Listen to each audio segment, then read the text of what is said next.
Morning, Greg. Can you hear us? Yeah, good morning. You got me? We hear you loud and clear. And we are Sorry, now. I'm outside and I had some things going on this morning that kind of conflicted, but I'm able to get away for a little while. So just enjoy the scenery, I guess. Oh, hey, it's good to connect with nature. Yeah. Yeah, there you go.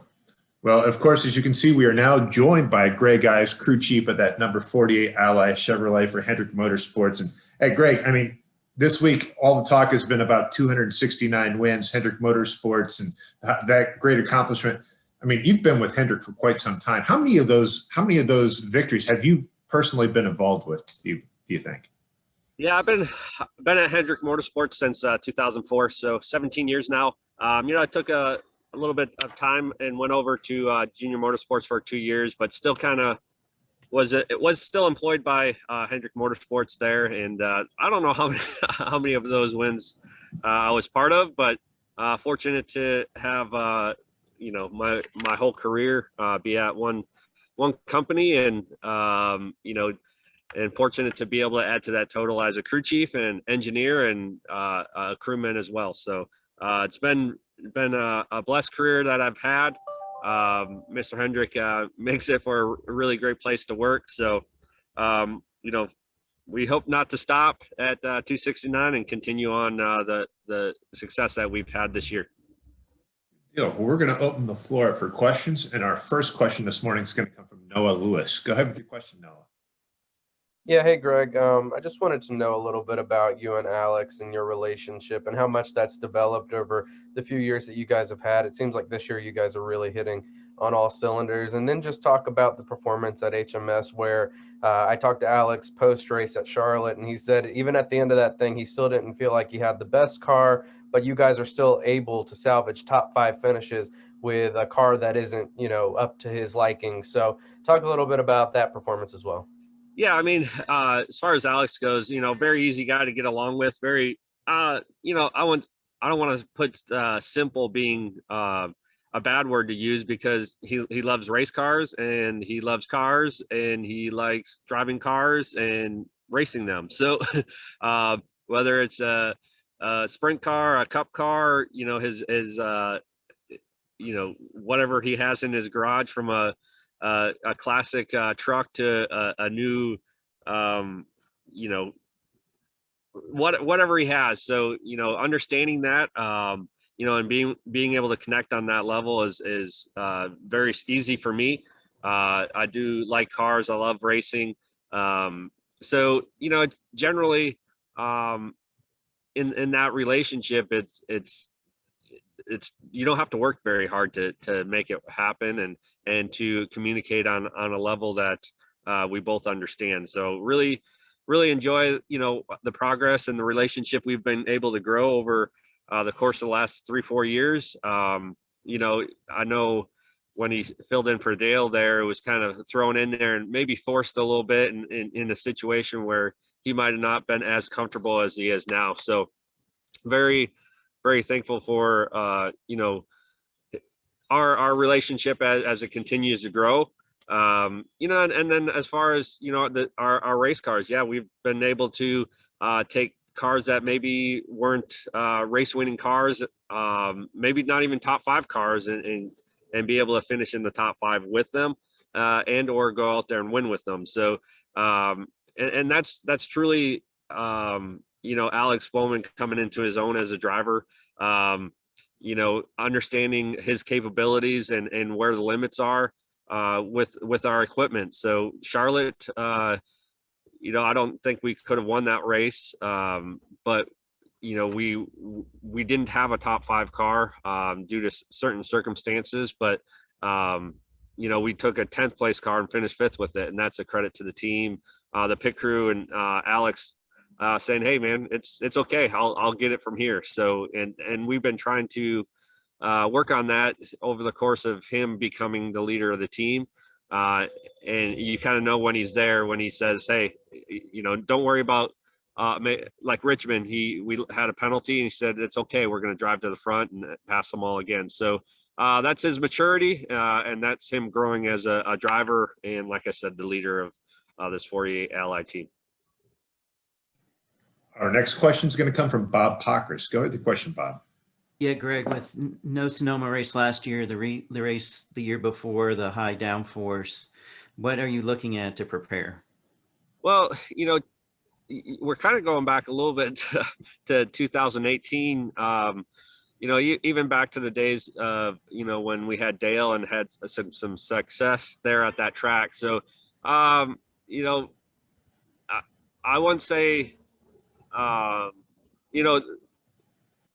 Roval, the Doval, Coda, we all kind of ran really well there. I think Sonoma adds a different dynamic to what road courses we've been running on. So I feel like I wouldn't say we're adjusting the setup differently, but we have a different concept going to Sonoma that we think is going to work for that place. The high fall off, the change to the course, adding the carousel adds a different dynamic that we have to adjust on, and we only have notes on that from the high downforce. So I look forward to getting out there.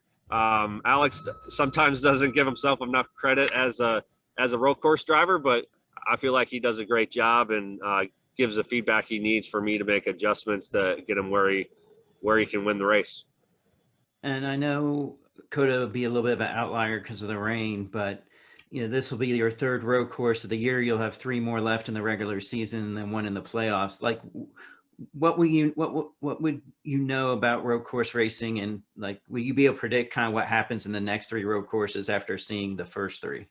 Yeah, you never really can predict the unfortunate circumstances, but what I do see is we have a great foundation of setups at Hendrick Motorsports. We have a great team of drivers that lean on each other to extract speed, and you never want to be that. You never want to be the 4th guy at the company coming in crossing the finish line, and we were that at the 600. Even though it was 5th, we didn't feel too good about it. So that little self-driven determination is sometimes worth more time than an adjustment on a race car. So looking forward to looking at the Pro Invitational yesterday at Chicago. It's looking like more and more road coursers are on the horizon, and whether you're good at them or not, you better figure out how to get better at them. So looking forward to just keep improving.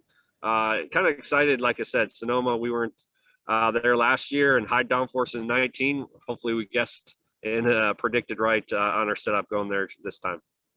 Thank you. Our next question is going to come from Nate Ryan. Go ahead with the question, Nate. Thanks, Matt. Hey, Greg, I want to get your reaction to something I also asked Cliff Daniels about last night on NASCAR America. After the Coke 600, Kyle Busch was asked where he thought Joe Gibbs Racing stacked up against Hendrick Motorsports, and he said, "Well, if Kyle Larson and the 5 team are a 10 right now, we're a 7," which I thought was somewhat of a striking comparison. And I just wondered, how do you think that's being received in Hendrick Motorsports? Cliff was saying, that's great to hear that for morale, but the team is mindful that it's only been 3 years since Hendrick had a hard time finishing the top 10. So just wanted your perspective on what Kyle Busch says about where Hendrick stacks up against Gibbs and how you think that's being received internally. Yeah, it's pretty funny how we race in circles, and sometimes that's a trend of performance, right? So you look back a couple years ago, Joe Gibbs won multitude of races, probably half of them in the year. I remember the 24-48 doing that back in the mid 2000s, and you think that's going to carry on for the rest of your life, and it doesn't. At some point, Hendrick Motorsports isn't going to be as dominant, and it was that in the near past. We 5th place at the Coke 600 for the 48 team would have been a win a couple years ago. So you just kind of I've been in a situation before of winning races, and a lot of races, championships, and many in a row. It's tough being on top, and it's tough because your mind wants to tell your your body and your heart that it's okay to just be complacent. And not that anybody is in that state, but when things become easy, sometimes you take the easy road, and hopefully, and I know as the leaders of our company with Chad and guys like Cliff, Alan, Rudy, and myself, that's generally not going to be the case. Do you think, Greg, that teams will have a harder time catching up? I mean, I know that they're just going to keep working, obviously, but without as much practice now, do you think it's harder to catch where you guys are? I don't necessarily think so. I mean, how we show up, we this a lot in the past. By the time you get 50 minutes of practice to adjust here or there, I don't think it necessarily makes you deficient on how you catch up, or more efficient. However you want to say it. It can help a little bit anytime you're the tires, engines, and the drivers are in the car and going around the racetrack. You're going to learn, but so are we. So it comes down to your resources, which are your people, your tools, and how you execute. So, I can argue either way. If you want to take one side, I'll take the other, and we can debate it out. But either way, I think with practice, we're going to be fine. Without practice, we're going to be fine. We just got to go execute it, make mistakes, and learn from them. Great. Thanks much. Our next question will come from Claire B. Lang. Go ahead with the question, Claire. Thank you. Greg, what are the nuances of Sonoma Raceway that are the challenges for a crew chief? Well, the new one is the carousel, right? So, ultimately, the carousel is a high-speed left-hander that, Sonoma really never had. You had turn one, yeah. You maybe had something in the S, but the majority, turn three there, you had those higher speed lefts were minimal. Now you have the carousel where it's kind of off camber. It has, it's just kind of an awkward turn for the drivers to navigate, and getting tied off there is setting up to a really big braking and passing zone is definitely added some more difficulty to Sonoma. It has taken away some heavy braking zones into 4, into 7, where you typically get wheel hop and those type of things. It gets a little wide and then quickly narrow going into 7. So there's just a lot of different nuances. Then you got to worry about the tire fall off, right? The stages add such a short, you don't need to stop before a stage. You really just are playing a tire strategy game the whole race. You can, so the whole thing. Yes, it's difficult to win at Sonoma. If I keep on talking about it, you'll keep on writing more and more about how difficult Sonoma is. And that's why when you get that win there, it's so special. Because I remember when Jimmy won his first time there, and it took a mistake by another driver for him to win. So no matter if you did everything right, it comes down to one guy making a mistake, and maybe not yourself to win that race. So difficult racetrack, fun place to go. Flight out there is difficult sometimes too, just how long it is. But yeah, generally Sonoma, it's unlike most places we go as far as road courses. You can only tie in a very small amount of setup from other tracks that we've been at already. And how much extra emphasis have you put on the road courses? Like, how have you prepared extra for, say, Sonoma? Yeah, I mean, I think just being at a road course, turning, just going to Coda, going to the Charlotte Rovals and the Daytona Roval tracks, that just gets the driver more and more experience. So you become more comfortable in those awkward corners. You become more comfortable in the heavy braking zone. So I think the NASCAR schedule has allowed Sonoma to become a more comfortable place, even though we didn't run it last year. So, just, even the iRace at the Chicago road course, just there's a lot of different awkward turns that the drivers had to prepare differently for. They had to visually set their corners and braking points a little bit different, and adapting was definitely is going to be huge at Sonoma and all these other places as well. Thanks a lot, Greg. Good luck. Okay. Yeah, thank you. Yeah. Our next question is going to come from Marty Sakala. Go with the question, Marty. Thanks, Matt. Hey, Greg. So I'm curious, what's the relationship been like with Chad Canals as competition director? I spoke with Byron about it a couple of weeks ago. He compared him to a 4-star general, and it seems like these past few weeks, Canals has really helped get Hendrick up to another level with these top 5 results.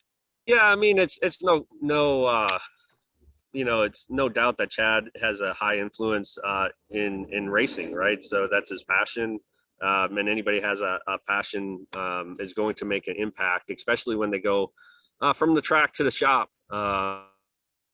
That's usually the highest disconnect as far as when you go into the shop area is what do the race teams endure when you get to the racetrack? And Chad has been able to bring that.